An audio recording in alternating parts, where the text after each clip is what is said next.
কোনো দ্রব্যের বিক্রয় মূল্য ৩২৪ টাকা বাড়লে একজন দোকানদার ১৬% ক্ষতির পরিবর্তে ২০% লাভ করে।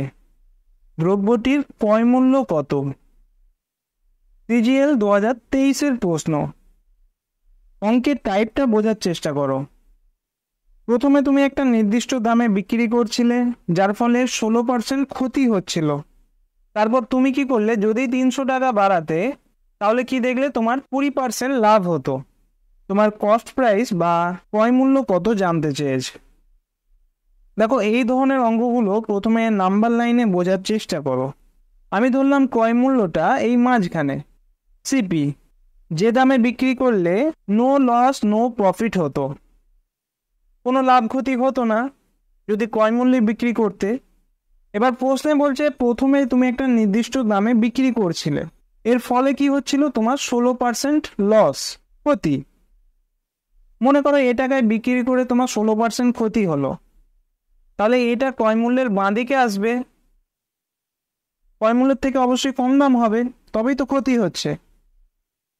আরেকটা কি বলছে দেখো, যদি বি দামে বিক্রি করতে, তাহলে প্রফিটটা কত হতো? ২০%। এ আর বি এর মধ্যে দামের পার্থক্য বলে দিয়েছে কত বলো তো? ৩২৪ টাকা। এবার তোমরা আমাকে একটা কথা বলো, এ থেকে বি পর্যন্ত পার্সেন্টেজের ডিফারেন্সটা কত?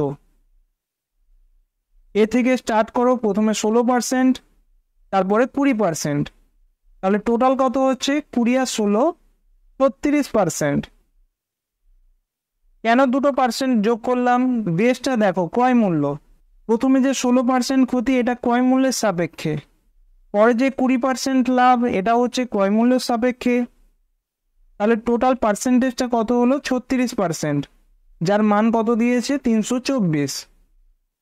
আমি ডান দিকে লিখছি, ৩৬%-এর মান হচ্ছে ৩২৪। বার করতে কত হবে? 100%-এর মান। একটু বুদ্ধি কাজে লাগাও। ৩৬-এর সঙ্গে যদি 10 গুণ করো, তাহলে কত হতো? ৩৬০। কিন্তু এখানে দেখো ৩২৪ আছে, তাহলে 9 দিয়ে গুণ করে দেখো। ৬ ৯ ৫৪, ৩ ৯ ২৭ আর ৫ ৩২, তাহলে ডাইরেক্ট 9 দিয়ে গুণ যাচ্ছে। তাহলে ৩৬%-এর ভ্যালু 9 গুণ হলে ১০০%-এর ভ্যালু কত হবে? ১০০ × 9, তার মানে ৯০০। যারা বুঝতে পারলে না, পুরো জিনিসটা ১০০ দিয়ে করার চেষ্টা করো। ক্রয় মূল্য ১০০ ধরো। প্রথমে মনে করো ৫% ক্ষতিতে বিক্রি করছিলে, তাহলে কত হবে? ৯৫ টাকা। আর পরে মনে করো 10% লাভে বিক্রি করছো, তাহলে কত হবে? ১১০ টাকা। এবার পার্সেন্টেজের ডিফারেন্সটা দেখো, ৫ আর ১০-এ কত হচ্ছে? ১৫%।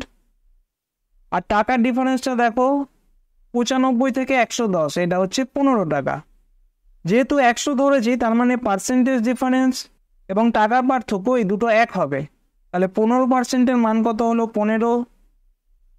১০০%-এর মান কত হবে? ১০০। তাহলে ক্রয় মূল্য কত হচ্ছে? ১০০ টাকা। এই অঙ্কের ক্ষেত্রেও সেম প্রসেস অ্যাপ্লাই হবে। প্রথমে দেখো ১৬% ক্ষতি হচ্ছিল, তারপরে ২০% লাভ হয়েছে, তাহলে টোটাল পার্সেন্টেজ কত হলো? ২০ আর ১৬, ৩৬%, যার মান কত দিয়েছে? ৩২৪। কত গুণ? ৯ গুণ। তাহলে ১০৯ গুণ ৯০০, অপশন ডি হলো সঠিক উত্তর। ২-৩ সেকেন্ডের অঙ্ক। টোটাল পার্সেন্টেজটা দেখবে কত হচ্ছে, সেটা সমান যে ডিফারেন্সটা দিয়েছে সেটা। কত গুণ হচ্ছে, তার মানে ১০০ × সেটা, সঠিক উত্তর। যদি আগের অঙ্কটা বুঝে থাকো, এই অঙ্কটা নিজেরা করো। তোমাদের হাতে সময় হচ্ছে 5 সেকেন্ড। সঠিক উত্তর কত হচ্ছে কমেন্ট করে জানিও। Thank you.